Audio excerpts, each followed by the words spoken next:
What's going on, 90s Kids Club? Welcome back to another nostalgia deep dive. Do you guys remember Stay Alert, Stay Safe? Stay alert, stay safe.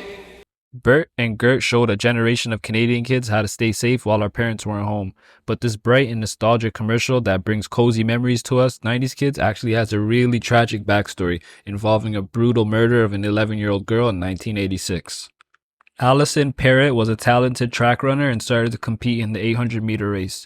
She had placed first in a local track meet in Toronto, and her race time qualified her to represent Ontario at a New Jersey track and field tournament on August 1st, 1986. Just before summer vacation at an assembly at École Gabriel Roy in Toronto, Allison was called upon to accept a track and field banner on behalf of her peers. She stood on stage and accepted her award while her classmates applauded. Later on that July, Toronto area families listed under Parrott in the phone book started getting phone calls from a man who said he wanted to speak with Allison. Eventually, he got a hold of the Parrott family, and on July 25th, Allison was home to answer the call. The caller identified himself as a photographer looking to take publicity photos for her upcoming track meet.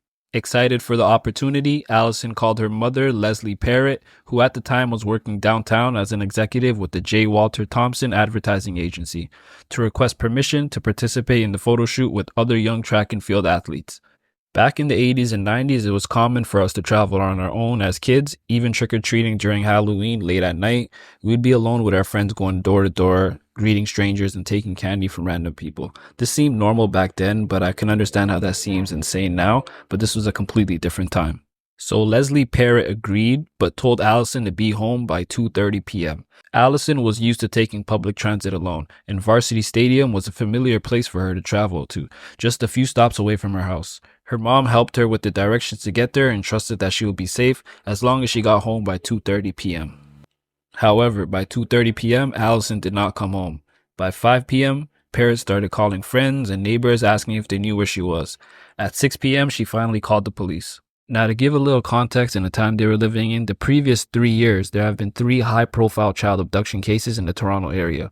In 1983, 9-year-old Sharon Morningstar Keenan went to play in the Jean Sibelius Park near her home in the Annex neighborhood. She was found strangled in a garbage bag in a rooming house refrigerator.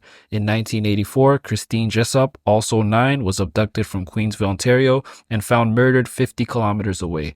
In 1985, 8-year-old Nicole Morin left her Etobicoke apartment to meet a friend for a swim. She never arrived. Sadly, soon after, Allison would suffer the same fate. Her photos were posted all over the city, and her parents appeared on television pleading for her safe return. 55 hours after she disappeared, Allison was found in Kings Mill Park. She had been strangled to death.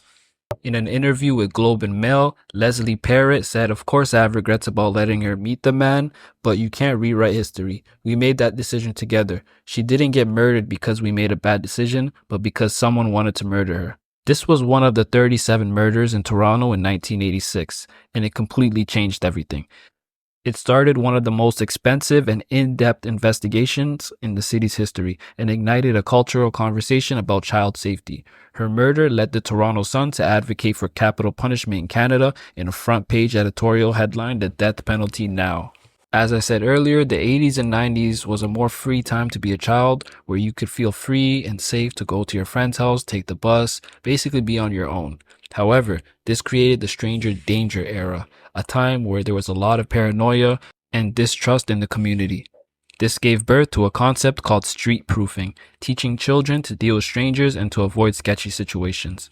Parents, when hearing about these stories, would be anxious and started signing their children up for street proofing classes and spent money on street proofing books and products to prevent further tragedies. Even after the tragedy of her daughter, Leslie Parrott spoke out against calls for the death penalty and rejected fear-based approaches to street proofing. She decided to launch her own street proofing campaign with a message to empower children and put control back in their hands. This created one of the most iconic public safety programs in Canadian history. Stay alert, stay safe. 30 years after Allison's murder, the campaign, in the 90s era especially, remains iconic for a generation of Canadian children. Leslie Parrott said, "It gave meaning to Allison's life. It's the way I've continued to be her mother."